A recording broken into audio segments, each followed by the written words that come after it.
perdido em escuridão, manchado de culpa e sem direção. Mas quando Jesus ofertou-me perdão, os céus começam a cantar. Me deu sua graça, meu fardo tirou, mudou-me inteiro, minha alma lavou. Agora seu servo Jesus me tornou, E os anjos vão logo cantar. os anjos estão a cantar, milhões de aleluias no ar. No céu ressoou Mais um Deus salvou, os anjos estão a cantar.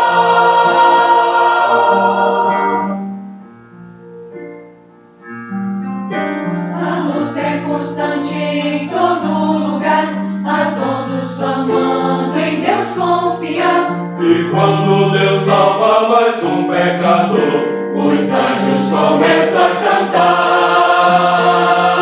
cantar. Você que está ouvindo o apelo da cruz, não deixe de logo correr pra Jesus. Pois sua vitória ao céu nos conduz, e os anjos vão logo cantar.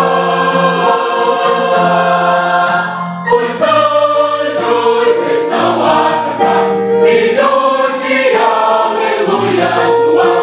No céu ressoou Mais um Deus salvou, os anjos estão lá, os anjos estão lá, os anjos estão lá a cantar, cantar, cantar, cantar, estão a cantar.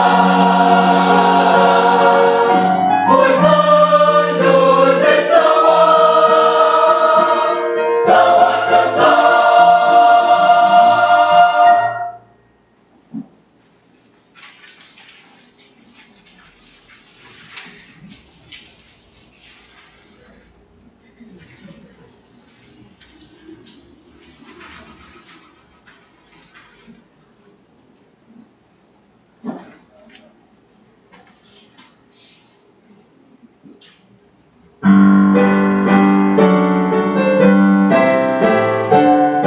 e a glória de Deus o Senhor. E a glória de Deus, o Senhor, será revelada.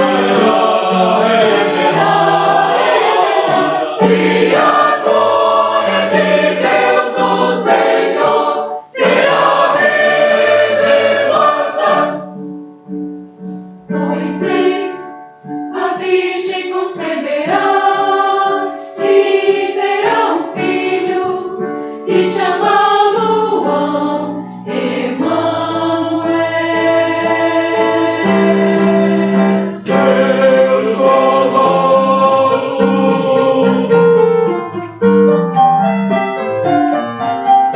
Pois um menino nos nasceu, sim, a nós foi dado um filho, sim, a nós foi dado um filho.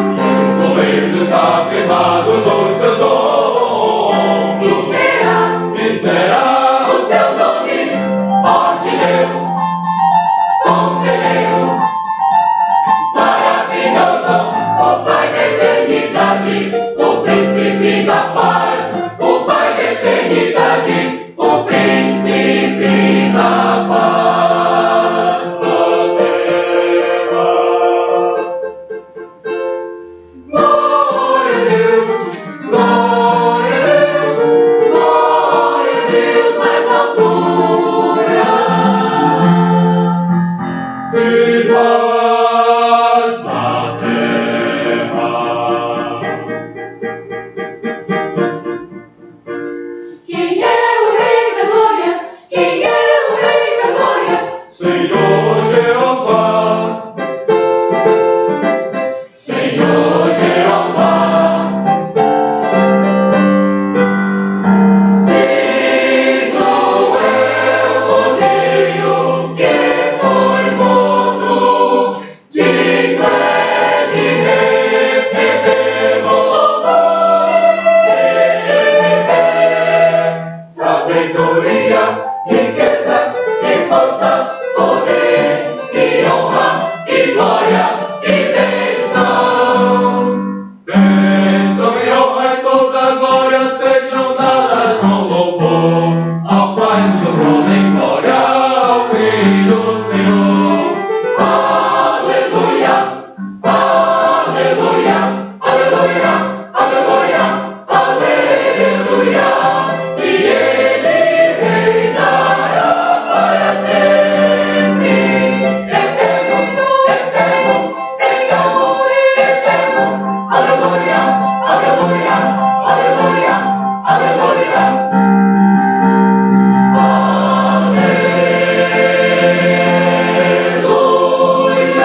Amém. Vamos cantar mais um hino, Perfeita Paz, hino de número 18 do HL.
Nesse momento eu passo a palavra para o pastor Wellington, que conduzirá o momento dos testemunhos.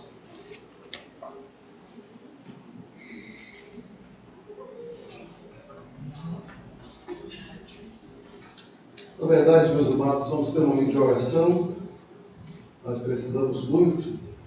Nós temos o costume aqui na nossa igreja, todos os dias, temos um momento de oração por nossos irmãos. Logo pela manhã, nós temos uma lista. Dia 1, uma família, 2, 3 famílias. Dia 2, assim. E nos últimos dias, nós temos orado por as autoridades. A Bíblia diz que nós devemos orar pelas autoridades da nação. Vamos abrir nossas Bíblias para o livro de 2 Timóteo. 2 Timóteo, capítulo 2.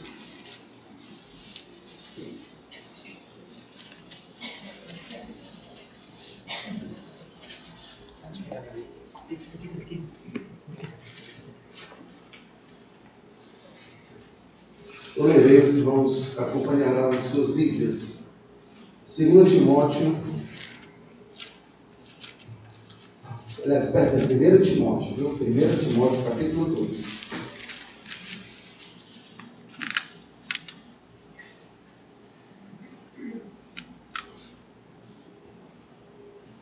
Vamos ler de 1 a 4. Diz assim a Escritura: Ademoesto-te, pois, antes de tudo, que se façam súplicas, orações, intercessões e ações de graças por todos os homens, pelos reis, por todos os que estão em eminência, para que tenhamos uma vida quieta e sossegada, em toda piedade e honestidade, porque isto é bom e agradável diante de Deus nosso Salvador, que quer que todos os homens sejam salvos e venham ao conhecimento da verdade. Quando Paulo escreveu esta epístola, imaginem, um dos maiores, aliás, um dos mais perversos homens estava ocupando o trono em Roma, Nero. Mas mesmo assim, Paulo pediu oração por ele. E o objetivo era para que os cristãos da época tivessem uma vida quieta e sossegada. Então, nós precisamos sempre lembrar desses homens, dos que estão investidos de autoridade, sejam no poder da execução, como na legislação e também na própria aplicação da justiça na esfera humana. Nesse momento, nós vamos orar, pedindo a bênção de Deus sobre nossas vidas, pedindo também pela vida desses homens que estão dirigindo a nossa nação e aqueles que irão assumir também. Então nós vamos orar. Vou convidar o pastor Isaac desta vez que faça uma oração, e eu vou pedir também a nossa irmã Sara que faça outra oração. Peço para o pastor Isaac. Querido Deus e eterno Pai celestial, nós louvamos o teu nome, Senhor, por causa das tuas misericórdias que são muito grandes nas nossas vidas. Agradecemos porque o Senhor mandou Cristo Jesus para vir a esse mundo, se fazer um ser humano, para morrer naquela cruz, Senhor, pelos nossos pecados. E não somente por isso, mas tivéssemos paz com o Senhor, um relacionamento maravilhoso com o Senhor e com os amados irmãos. Meu Deus amado, diante da tua graça, nós já estamos com a tua palavra que ensina que devemos, Senhor Deus, ter essa atitude também para com os homens que estão revestidos de autoridade. Então, oramos, Senhor, do nosso país, os governantes, que o Senhor permitiu que assim fossem os eleitos, ou sejam colocados no poder. Pedimos que o Senhor derrame tua graça, tua misericórdia na vida deles, para que possamos servir a tua palavra, ter uma vida tranquila e mansa, que nós possamos, Senhor Deus, te cultuar, pregar a tua palavra, Senhor Deus, do Evangelho, às pessoas que não te conhecem. Esse é o nosso pedido. E, ó Deus, obrigado por esse ano que está terminando, e por essa igreja amada, por cada irmão, que nesse novo ano nós possamos trabalhar para o Senhor, continuar, Senhor Deus, firme na luta, até que o Senhor Jesus Cristo venha. Ó Deus, essa é a minha oração. Em nome de Jesus, nosso Senhor, nosso Salvador. Amém. Amém. Pai querido, te louvamos mais uma vez pela oportunidade, Senhor, de estarmos na tua casa. Nesses últimos momentos, Senhor, minutos do ano, realmente, Pai, é um privilégio poder ter saúde para chegar aqui à tua casa, te louvar e te engrandecer o teu nome. E realmente, Pai, agradecer ao Senhor por todas as bênçãos que o Senhor tem derramado e multiplicado em nossa vida. Pai, nesse momento em especial, te rogamos pelas nossas autoridades. Te pedimos a Deus misericórdia pelo nosso país, pela nossa cidade, pelo nosso estado. Sabemos, Senhor, que tempos difíceis estão realmente vindo, porque assim, Senhor, se faz para que a tua vinda aconteça. Mas pedimos a Deus que o Senhor tenha misericórdia do teu povo, misericórdia das famílias, Senhor, e que o Senhor possa realmente fazer com que as autoridades tenham temor ao Senhor tenham realmente, Pai, direção vinda do Senhor. Sabemos que as autoridades que estão aí são por Ti, Senhor, instituídas. Muitas vezes não compreendemos, não concordamos, mas, Senhor, nos submetemos ao Senhor e te pedimos que o Senhor possa realmente ter misericórdia e conduzir, Senhor, nosso país da melhor forma possível para que tenhamos realmente uma vida quieta e sossegada, como assim diz a Tua palavra. Te pedimos, Senhor, as Tuas misericórdias, fique conosco e nos ajuda também, Senhor, a continuarmos tendo liberdade de te cultuar e engrandecer o Teu nome. É isso, Pai, que eu te peço e te agradeço, em nome de Jesus. Amém. Amém. Que Deus nos abençoe. Aqueles que nos visitam, nós nunca usamos o púlpito desta igreja para política, etc. O Senhor, o prefeito dessa cidade, eu nunca conheci. Eu sei que o nome dele é Davi. Eu orava por ele, mas nunca o vi. O Senhor, o governador desse estado, também nunca o vi. Mas temos orado por ele. O Senhor presidente da República, o atual, e o que vai assumir, também nunca vi assim pessoalmente, mas temos orado por eles. Os magistrados, que comandam o nosso país também, julgam as leis, nunca apertei a mão deles, mas é nosso dever orar por eles, conforme a Bíblia assim nos ensina. Muito bem, meus amados, então vamos cantar mais um hino, 47, aqui do hino de louvor, Eis Nosso Deus. E nós vamos cantar uma estrofe, e após a estrofe, essa primeira estrofe, eu vou dar uma oportunidade para os irmãos fazerem orações de agradecimentos. Né? Diz a Bíblia que nós devemos também orar com ações de graças. Então nós podemos resumir a nossa oração com uma frase de agradecimento, após a primeira estrofe. E aqueles que querem fazer isso, fiquem à vontade. Eis nosso Deus.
Nossa oração a uma frase. Eu vou começar e os irmãos podem assim continuar.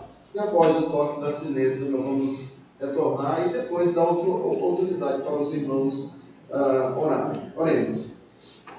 Santo Deus, eu te agradeço pela salvação em Cristo Jesus. No seu nome. Amém.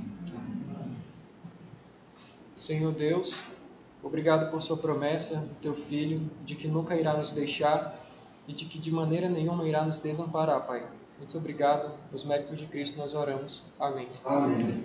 Meu Deus, te agradeço por todas as dificuldades e cuidados do Senhor.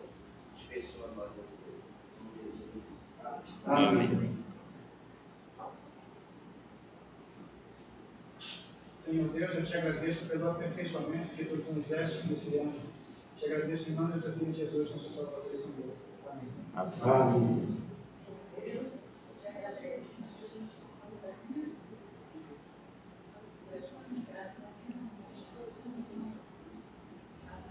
Amém. Senhor, eu te agradeço pelo perdão dos nossos pecados em Cristo Jesus. Amém. Amém. Senhor, eu te agradeço pela tua bondade e pela tua proteção. Amém.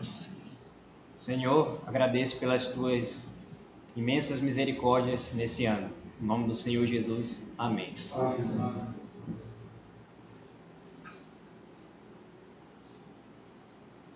Senhor Deus, eu te agradeço muitíssimo, porque a tua alegria, Senhor, porque no Senhor é a nossa força. Em nome do Senhor Jesus Cristo. Amém. Soberano Deus, nós te agradecemos, eu te agradeço pelo teu amor e pelo teu cuidado para comigo. Amém. Senhor Deus, muito obrigado, porque até aqui o Senhor nos ajudou. Em nome de Jesus. Amém. Amém.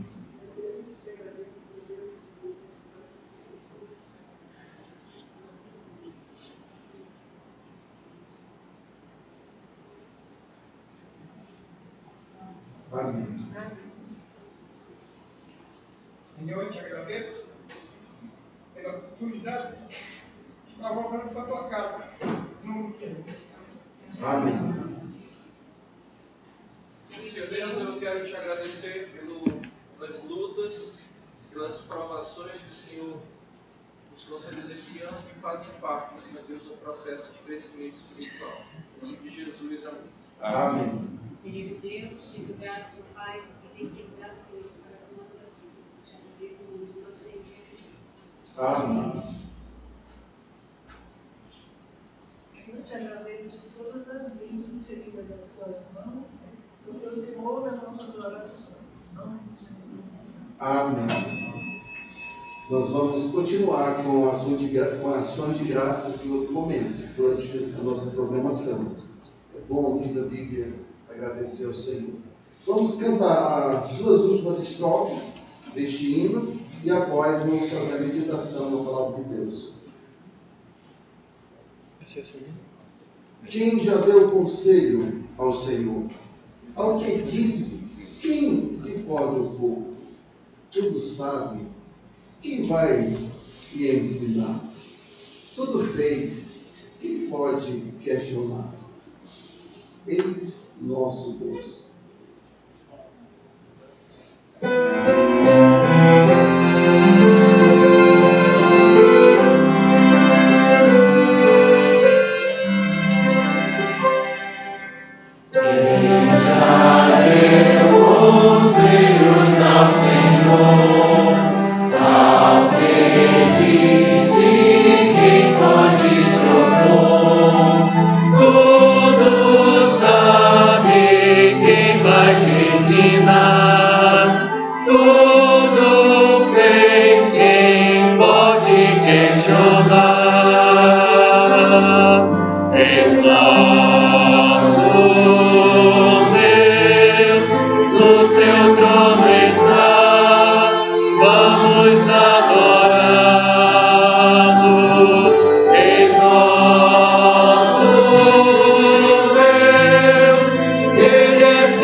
Vamos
colocarem em pé e vamos abrir novamente nossas Bíblias para o livro de Filipenses,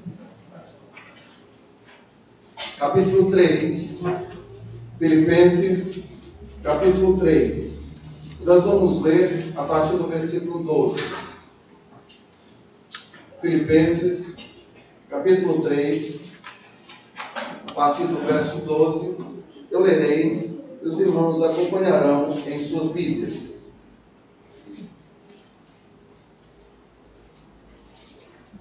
Diz assim a Escritura: não que já tenha alcançado, ou que já seja perfeito, mas prossigo para alcançar aquilo para o que fui também preso por Cristo Jesus. Irmãos, quanto a mim, não julgo que eu haja alcançado, mas uma coisa faço, e é que, esquecendo-me das coisas que para trás fico, e avançando para as que estão diante de mim, prossigo para o alvo, pelo prêmio da soberana vocação de Deus em Cristo Jesus. Vamos orar. Nosso Deus, nosso Pai, mais uma vez em sua presença estamos. Pedimos a Deus do Senhor o auxílio, a tua misericórdia em nossas vidas. Ajuda-nos, ó Deus, a termos uma vida digna da nossa vocação. Que possamos, meu Deus, avançar para o alto. O prêmio da soberana vocação. Nos dá graça para termos uma vida de acordo com esta vocação. E assim nós oramos no nome de Cristo Jesus. Amém. Amém. Os irmãos podem sentar.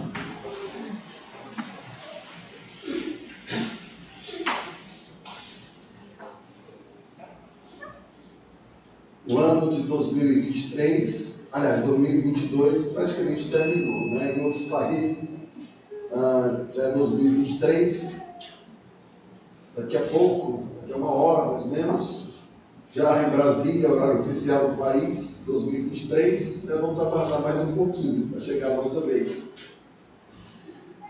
Mas o que passou em 2022, meus amados, não tem mais como recuperar. O que passou, passou.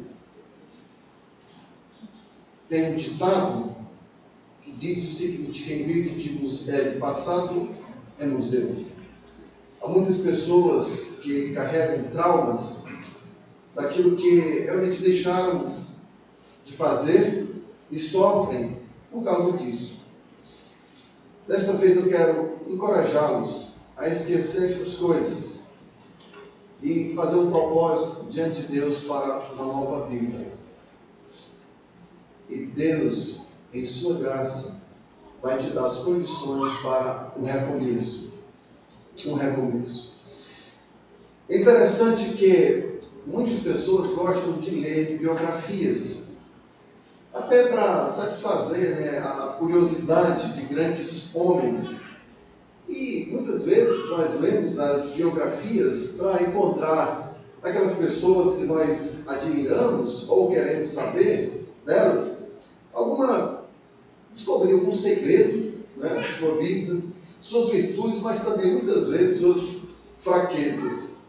E é interessante que em Filipenses capítulo 3, o apóstolo Paulo, ele faz aqui um resumo de sua vida, de sua biografia. Interessante, ele fala do seu passado, ele fala do seu presente, mas também ele fala da sua expectativa para o futuro. E é interessante que aqui nesse texto lido, nós vamos ver Paulo na figura de um atleta, de um competidor, cheio de disposição, cheio de vigor espiritual, avançando para uma linha de chegada. Essa é a figura que nós podemos encontrar nesse texto. Se você ler Filipenses capítulo 2, você vai observar aí Paulo também se identificando como um estrangeiro, vivendo em uma terra, peregrinando, numa terra porque ele diz que ele aguarda a sua cidadania. Imaginem, na época, ser cidadão de Filipos. Era uma província, podemos assim dizer, de Roma. Então, é um privilégio muito grande fazer parte de uma província romana naquela ocasião. E Filipenses tinha essa característica, Filipos, perdão. E os filipenses, moradores de Filipos, eles até se orgulhavam da sua cidadania. O apóstolo Paulo ele está dizendo que nós temos uma cidadania muito melhor do que aquela ali em Filipos.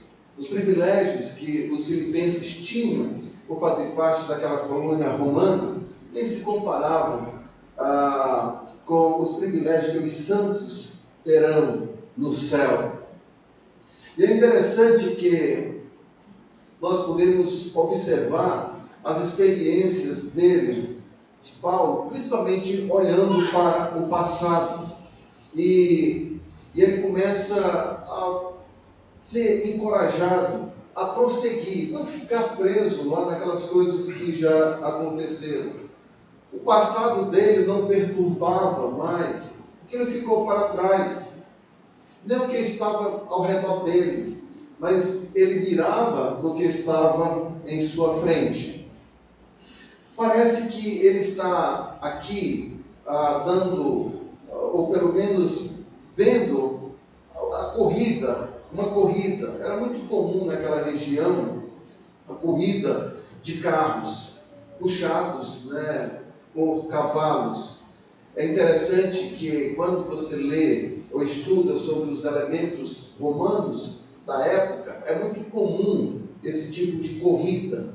Não sei quantos de vocês assistiram aquele filme, aqui é como eu faço menção dele, Ben-Hur, de 1958, não o atual, acho que de 2008, mas aquele de 1958.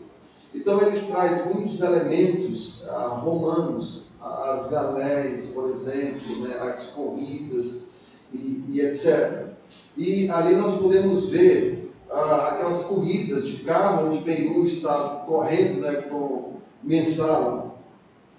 E é interessante que o carro usado por eles, na verdade, era uma pequena plataforma, onde a pessoa se agarrava e não tinha, ele tinha que ser segurado nas rédeas dos cavalos. Ele tinha que segurar mesmo ali durante todo o percurso da pista. E muitas vezes eles se inclinavam para frente e resetavam todos os seus nervos e músculos a fim de manter o equilíbrio e até controlar os cavalos. Em Filipenses capítulo 3 e o verso 3 e o capítulo 3, verso 13, diz assim: irmãos, quanto a mim, não julgo que eu haja alcançado, mas uma coisa faço, e é que, esquecendo-me das coisas que para trás ficam, e avançando. Este verbo aqui, avançar, literalmente significa se esticar como quem está em uma corrida. Estender para ou ir em direção, estender-se adiante. Por isso que pensamos que ele está se referindo a uma corrida, principalmente aquela corrida de carros puxados por cavalos. É importante observar aqui que o apóstolo Paulo, ele não está falando do esforço para alcançar a salvação. A salvação nós não conseguimos por obras, nós não conseguimos por esforço, é a graça de Deus. Então ele não está falando aqui de se esforçar para ser salvo, na verdade ele já é salvo. Ele diz que a sua pátria está nos céus. Capítulo 3 e o verso 20, ele diz, porque, capítulo 3 e o verso 20, diz assim, mas a nossa cidade está nos céus. Ele já se considera um morador desta cidade, de onde também esperamos o Salvador, o nosso Senhor Jesus Cristo. Então ele não está falando aqui de salvação, ele não está se esforçando para ganhar salvação, ele já é salvo. Nós salvos, nós crentes, que somos salvos pela graça de Deus, fomos salvos sem esforço, não é nem merecimento, foi a graça de Deus em nossas vidas. Uma vez que já somos filhos de Deus, por meio da fé em Jesus Cristo, nós temos a responsabilidade agora de completar a carreira, e de alcançar os objetivos que Deus estipulou para nós.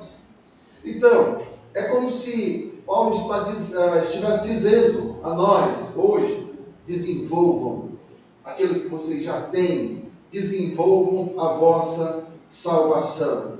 E Deus vai efetuar em vocês tanto o querer como o realizar. Pensem que nós, como crentes, estamos em uma pista de corrida. Nós estamos, e cada um de nós temos uma raia específica. Onde devemos correr de acordo com as normas. Cada um tem um objetivo a alcançar. E quem alcançar esse objetivo será recompensado. Quem falhar nesse objetivo perderá a recompensa, não a cidadania. Digamos assim, se um filipense corresse naquele carro e se ele não ganhasse, ele não perderia a cidadania, ele perderia simplesmente a recompensa. Meu querido, meu amado irmão, isso nos dá a segurança da salvação. Jamais vamos nos perder. É impossível que um crente se perca. É impossível. Se de fato ele é salvo. Você vai dizer assim: mas fulano estava na igreja, foi para o mundo e está lá. A pergunta é: era salvo? Duas coisas acontecem com uma pessoa que está na igreja e vai para o mundo. Duas coisas. Se ele é crente, se ele é salvo, ou ele volta todo arrebentado, todo quebrado, mas ele volta. Ou então Deus simplesmente leva ele para o céu mais cedo. Se essas duas coisas não acontecem, de fato ele nunca se converteu. Há pessoas que elas são convencidas, elas acham bom o Evangelho, elas se acostumam com o Evangelho. Muitas pessoas até dizem: olha, eu nasci num lar cristão, meu pai é crente, mamãe é crente, mas filho de crente não é crente. Filho de crente é pecador e precisa se converter. Então o que acontece é que muitas pessoas que pensam que são crentes e não são acostumadas com a igreja. E daqui a pouco elas vão embora. Vão tomar o seu rumo. A Bíblia diz que os pecadores, eles não permanecerão na congregação dos justos. É um fato. Mas de fato, aquele que é salvo, ele pode até realmente se sujar, mas ele vai voltar. É como a ovelha. Nós somos considerados como uma ovelha, como ovelhas. A ovelha é um animal limpo, mas aqui acolá, uma ovelha ela cai na poça de lama. Mas quando ela cai, ela não tem prazer de ficar ali rolando. Ela se levanta, às vezes o pastor chega, e ela está lá, bé, e aí o pastor vem, ajuda ela a se levantar, ela se levanta e joga a lama que está no seu pelo. Ela não gosta daquele ambiente. Ela vai sair. Diferente do porco. O porco, você coloca ele num lugar limpo e até eu brinco, você corta o cabelo do porco, faz uma escovinha nele, corta as unhas, escova os dentes, dá um banho, passa perfume, solta o porco, ele vai para a lama. porque a natureza dele pede, exige a sujeira. Essa é a diferença entre um porco e uma ovelha, a natureza. Essa é a diferença entre um crente e um não crente. É a natureza divina que está no crente e a natureza perversa que está naquele que ainda não se converteu. Nós, salvos pela graça de Deus, quando eu falo nós, não estou aqui de maneira alguma trazendo algum privilégio ou querendo dizer que somos melhores, como eu já disse, a graça de Deus, sem nenhum merecimento, sem nenhum. Pela graça de Deus somos salvos. Nós temos uma nova natureza, a divina, mas a velha continua lá dentro. Então, quais são os elementos essenciais para nós que somos salvos? Quais são os elementos essenciais para vencer essa corrida? Para realmente ganhar a recompensa? Eu tenho aqui quatro elementos essenciais. O primeiro elemento essencial é a consciência. Você ser consciente da realidade. Paulo, ele diz o seguinte em capítulo 3 e o versículo 12. Não que já a tenha alcançado, ou que já seja perfeito. O que é consciência? O que é ser consciente? Consciência é um atributo de fazer julgamentos morais, conhecimento imediato da sua própria atividade psíquica, conhecimento, noção, ideia.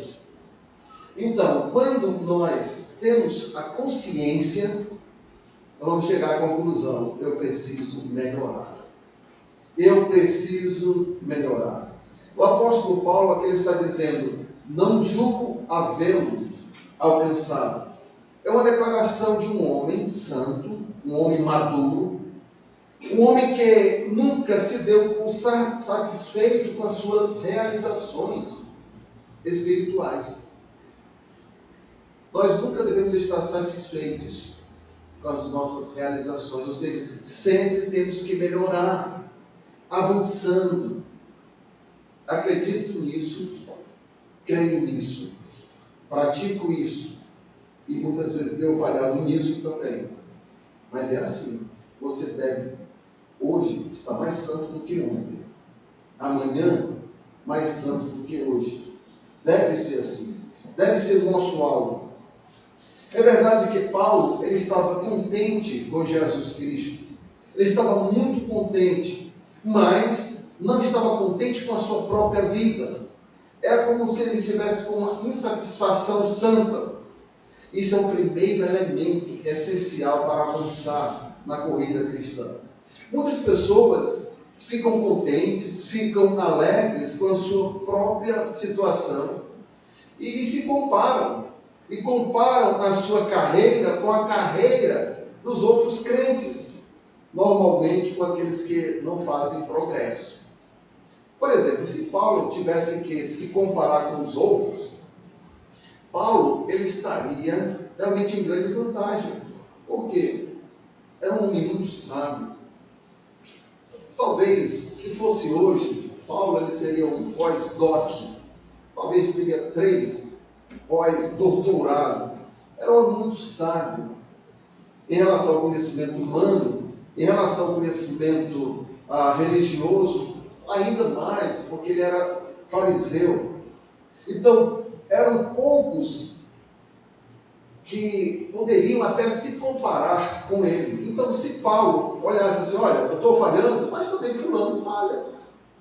Isso é um fato muito interessante. Quando nós nos comparamos com as pessoas. Exemplo, eu olho para a vida do irmão, aí eu me sinto confortável. Por quê? Ele tem falhas. Eu tenho falhas, mas ele tem também. Eu não leio a Bíblia, mas meu irmão também não lê. Eu não assisto os cultos, mas meu irmão também não assiste. Eu não sou fiel nos meus dízimos, nas ofertas, mas também meu irmão não é. Então isso traz uma espécie de conforto quando nós comparamos a nossa vida com a vida dos outros. E geralmente nós nos comparamos com aqueles que são bem menores. Mas o apóstolo Paulo não se comparou com os outros. Ele se comparou consigo mesmo e com Jesus Cristo. Ele dizia: eu estou em falha, eu preciso melhorar.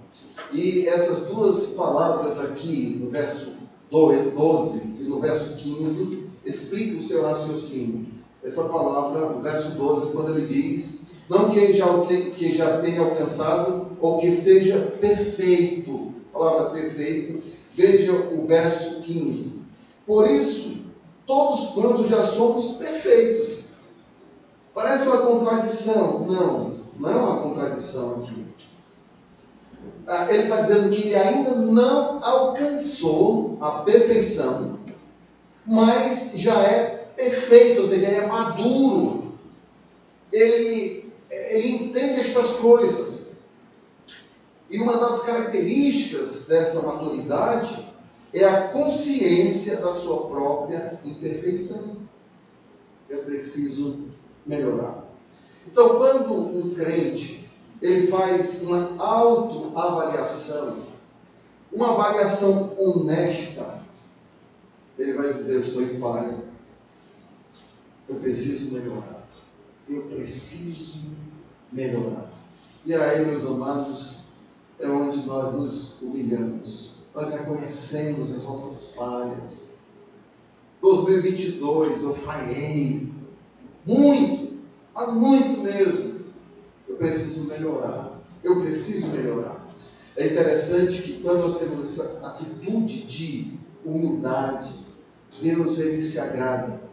Agostinho ele dizia o seguinte, que os altivos cumes das colinas, ou seja, lá em cima, deixam a chuva esvair-se. Ou seja, a chuva quando cai lá em cima de um monte, não fica lá. Os humildes vales são ricamente regados.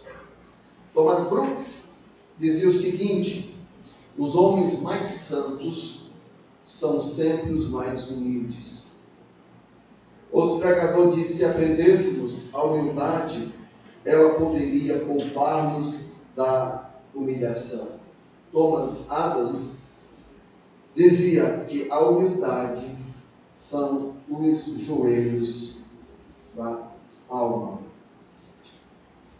Em várias ocasiões, meus amados, a Bíblia adverte sobre o perigo de iludir-se quanto à sua própria condição espiritual. Quando nós olhamos algumas igrejas no Novo Testamento, principalmente lá no livro de Apocalipse, é interessante observar, por exemplo, a igreja de Sardes. Em Apocalipse, capítulo 3, e o verso 1, aquela igreja ela tinha nome de quem vives. Tens nome de quem vives e está morto. A igreja de Laodiceia, ela se gloriava de sua riqueza, mas aos olhos de Deus, diz a Bíblia, que era infeliz, miserável, pobre, cego e nua. Cuidado, Sansão se iludiu, pensou que ainda tinha força, quando na realidade havia perdido a força. Mas cuidado ao fazer essa autoavaliação. É muito cuidado, porque você pode realmente cair em dois extremos. O primeiro é considerar-se melhor do que é. Estou bem, estou bem. E o outro é considerar-se pior do que é. Então são dois extremos. Quando nós fazemos uma avaliação honesta, nós vamos entender: eu falhei aqui. Mas olha, Deus, mediante a tua graça, e eu aprendi, meus amados, fazer minhas promessas diante de Deus. Antigamente, quando eu era mais novo, eu dizia: Senhor, eu vou fazer isso. Eu errei, mas eu vou fazer isso. Próximo ano vai ser assim. E com o decorrer do tempo, ele vai amadurecendo, ele vai descobrindo. E eu tenho feito minhas promessas a Deus assim: Senhor, com a tua graça, com a sua graça eu vou conseguir, com a sua graça eu vou vencer. E tem dado certo, viu? Dessa maneira, tem dado certo.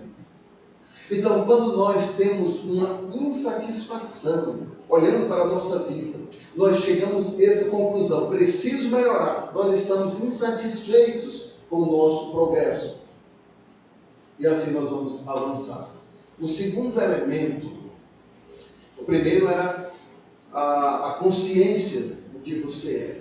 O segundo elemento é a concentração no resultado. Se concentre em uma meta. Uma meta. O apóstolo Paulo, ele diz assim, olha, Filipenses capítulo 3, e o verso 13. Irmãos, quanto a mim, não julgo que eu haja alcançado, mas uma coisa faço. Uma coisa. Se concentre em uma coisa. Essa é uma expressão muito importante na vida cristã. Só uma coisa. Aliás, Jesus Cristo disse para aquele jovem rico: só uma coisa te falta. Só uma. Quando nosso Salvador estava conversando com Marta, ele disse: pouco é necessário, ou mesmo uma coisa, só uma coisa.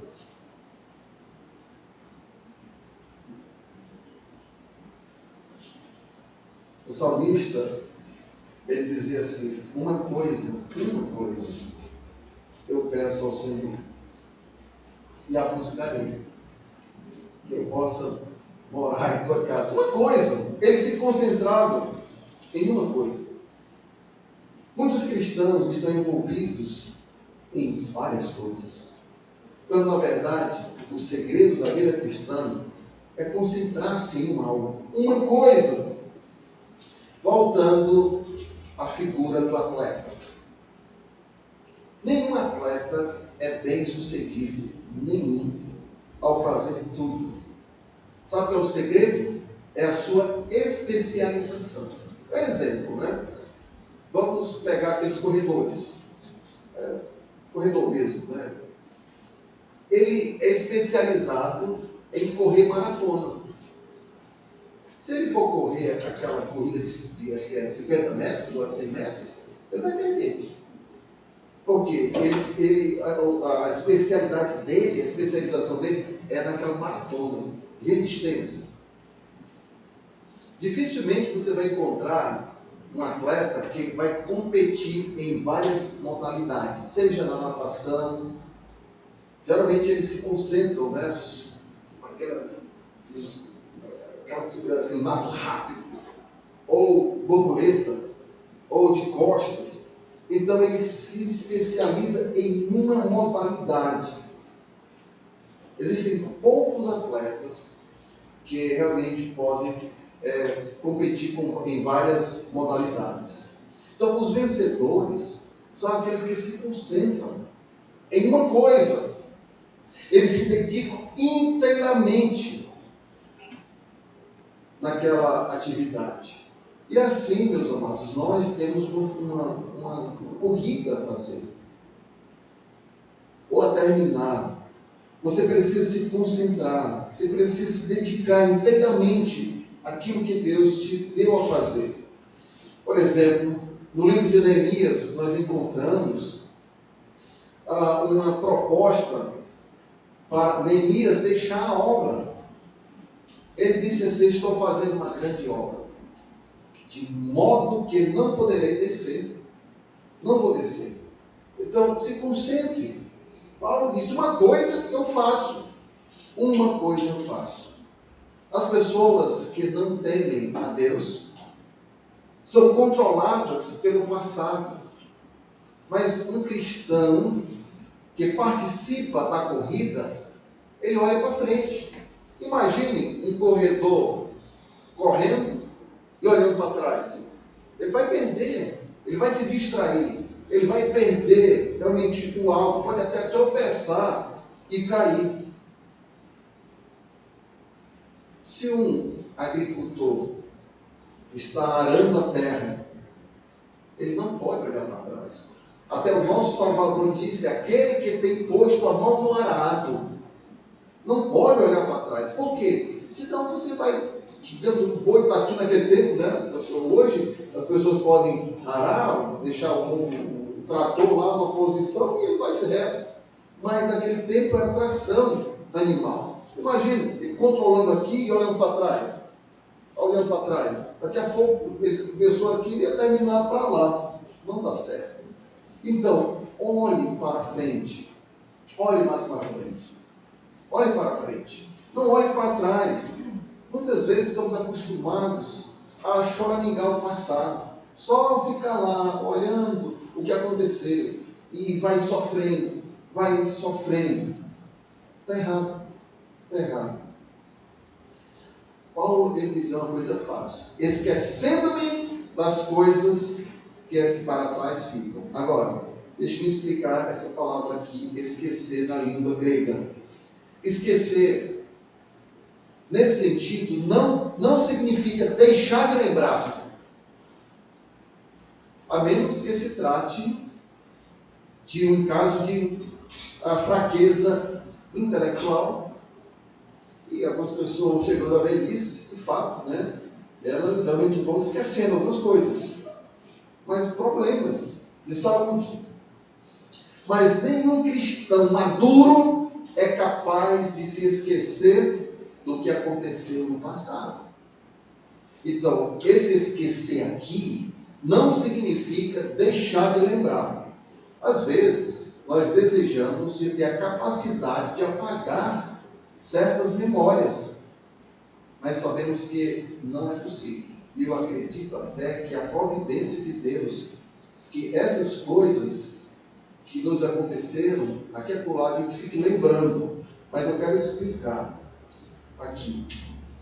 Não é, quando nós lembramos, no caso de um crente, de um salvo, não é que ele vai sofrer com aquilo. Quando a Bíblia diz esquecer, significa não ser mais influenciado ou afetado por aquilo. Por exemplo, você lembra dos seus erros passados, mas você não sofre mais com aquilo. Por quê? Você sabe que Deus te perdoou. Pecado confessado é pecado perdoado. Acabou. Mas você lembra: Deus me perdoou, eu não faço mais. Eu não faço mais. Meu Senhor não é digno disso. Eu repetidas vezes tenho dito aqui nesse púlpito, meus amados, quase todo dia eu pegava a vassoura da minha mãe. Eu, adolescente de 10 a 12, 14 anos, me lembro da surra que a mamãe me dava. Eu lembro, conto para vocês uma surra que a mamãe me deu, que aquela não merecia não. Muitas eu merecia, mas aquela não merecia, tenho certeza. Meus primos estavam apanhando, a mamãe disse: vem cá, você vai apanhar também. Meteu a perna, e eu tipo assim, o que foi? É possível você estar no meio. É possível. Se você não estiver no meio, é para você não fazer o que eles fizeram. Eu teria. Agora, quando eu lembro disso, sabe, eu tenho raiva da mamãe? Não tenho não. Lembro dos erros? Não sofro mais com aquilo. Mas são lições que nós aprendemos. Então, vou ter um exemplo simples. Talvez você tenha em seu passado coisas terríveis. Mas se você é crente, lembre-se que Deus te perdoou. Diz a Bíblia que Ele levou nossos pecados para as profundezas do mar. Acabou-se. Pecado perdoado, confessado é pecado perdoado. Acabou. Mas não é que nós vamos ter uma crise de memória. Não. É que quando nós lembramos, nós não somos mais afetados, nós não sofremos mais com aquilo, porque nós temos certeza, a convicção de que Deus nos perdoou. Nos perdoou. Quando Deus prometeu aos crentes, quando Ele diz também, de nenhum modo me lembrarei de seus pecados. Leiam aqui, Hebreus capítulo 10, verso 17. Hebreus capítulo 10 e o verso 17. Diz assim: e jamais me lembrarei de seus pecados e de suas iniquidades. Não está sugerindo que Deus teve uma crise de memória. Isso é impossível acontecer com Deus, uma crise de memória. O que ele está dizendo? Qual a aplicação desse versículo para nós? Deus está dizendo ao seu povo: não os acusarei desses pecados. Esses pecados não afetam mais sua situação diante de mim. Esses pecados que foram perdoados não influenciam minha atitude para com vocês. Meus amados, quando nós temos maturidade, quando nós crescemos, significa que nós quebramos o poder do passado sobre o futuro. Não é possível mudar o passado. Esqueça isso. Você não vai mudar. Mas mudar o seu significado é o que você pode fazer. Você pode mudar o significado, não o que aconteceu lá.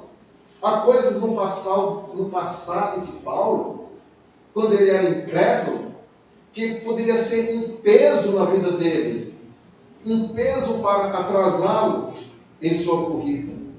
Mas, quando ele olhava para aqueles pecados, ele disse assim: olha, eu fui blasfemo, eu blasfemei do Senhor, eu persegui a igreja.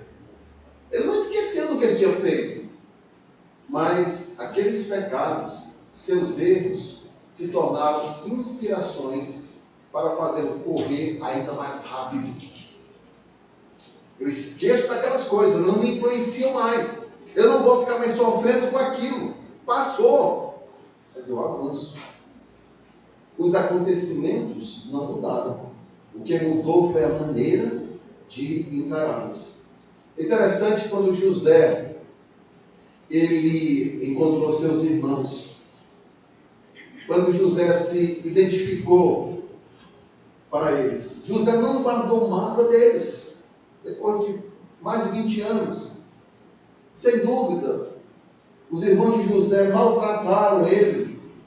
Mas José, ele olha para o passado de um ponto de vista divino. Ele olha como se fosse um olhar divino. E ele foi capaz de perdoar seus irmãos e não os acusar. Ele disse: vocês fizeram mal a mim, é verdade, mas Deus transformou em grandes bênçãos. Em grandes bênçãos. Infelizmente, muitos de nós, me refiro aos crentes, estão acorrentados, presos ao passado, choram, e em vez de correr para frente, eles correm para trás. E aí o que acontece? Eles tropeçam. É só observar. Corredor, correndo ali para trás, ele vai tropeçar. Ele vai tropeçar. Paulo está dizendo: as coisas que para trás ficam devem ser deixadas de lado. As que estão diante de mim, agora devem ficar no lugar dessas coisas. É possível ter insatisfação, dedicação e direção, e ainda assim perder a corrida e a recompensa. Você precisa ainda de outro elemento. Você precisa da consciência de quem você é. Você precisa de concentração. E você precisa continuar nesse processo. Ele diz assim, capítulo 3, volte para Filipenses, capítulo 3.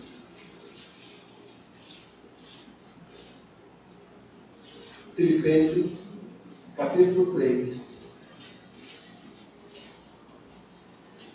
verso 14. Prossigo para o alvo, pelo prêmio da soberana vocação de Deus em Cristo Jesus. Eu prossigo.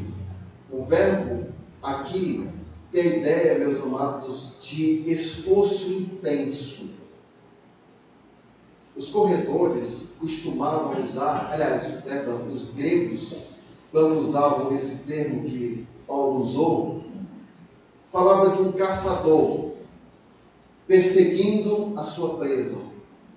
Então, o indivíduo não se torna um atleta ouvindo palestras, lendo livros, ou simplesmente assistindo jogos. O atleta bem-sucedido, ele entra no jogo e ele se mostra determinado a vencer. Ele vai lutar, ele vai se esforçar. Como eu falei, o esforço não é para conseguir a salvação. O esforço é para ganhar o prêmio. Meus amados, nós não podemos parar, ficar contentes com o que já alcançamos. Há muitas pessoas que dizem, eu já servi a Deus, sendo professor da escola dominical, já fui diácono, já fui tesoureiro. Chega, tá bom. Não deve ser assim. Não siga, vai em frente, vai em frente. Deus vai te abençoar. Deus tem uma grande obra para você. Não fique parado, não fique preso a essas coisas. Não fique preso. Então, vá para frente, mirando esse prêmio da soberana vocação de Deus. E, por último, eu quero terminar falando que você precisa de outro elemento. Você precisa se conformar com as regras. Deus te deu uma corrida, Deus te deu regras também. A vida cristã é uma vida regrada, meus amados. E é por isso que muitas pessoas não gostam da vida cristã, porque tem regras. Tem regras. Filipenses capítulo 3, verso 15, diz assim: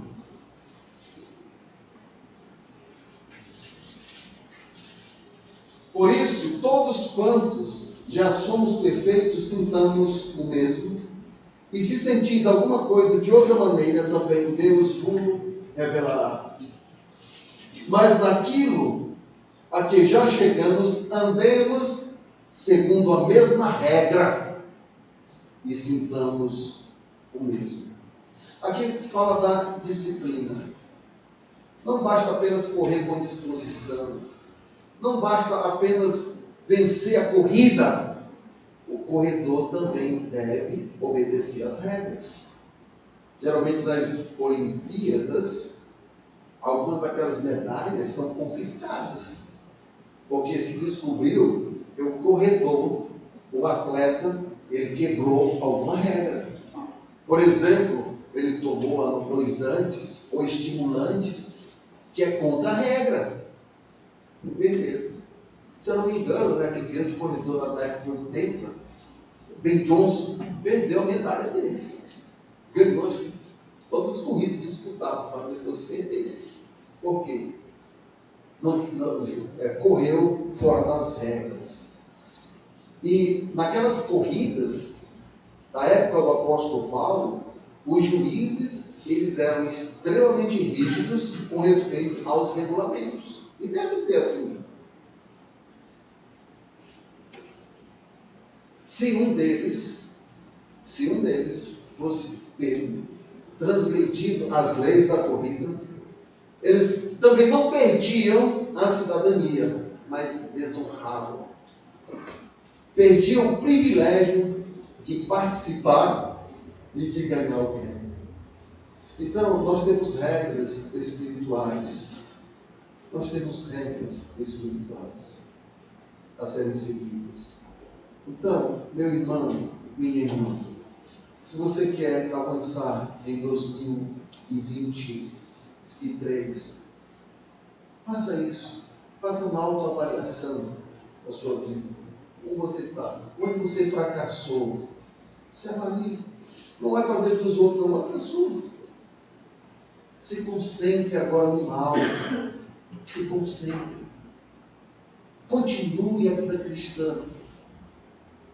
e lute conforme as regras da palavra de Deus.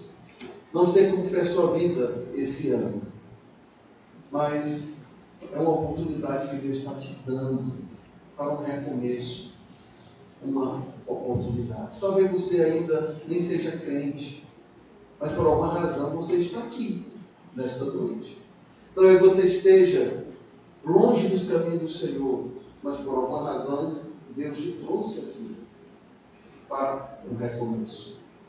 Nós vamos orar e após a oração vamos cantar um hino e vou te dar uma oportunidade para você fazer um recomeço nesta noite. Vamos orar. Nosso Deus, nosso Pai, obrigado por tua graça. Nos ajuda a honrar e a glorificar teu nome que é eternamente santo. Ó Deus, onde temos falhado, o Senhor conhece. Nos ajuda, ó Deus, a termos essa autoavaliação.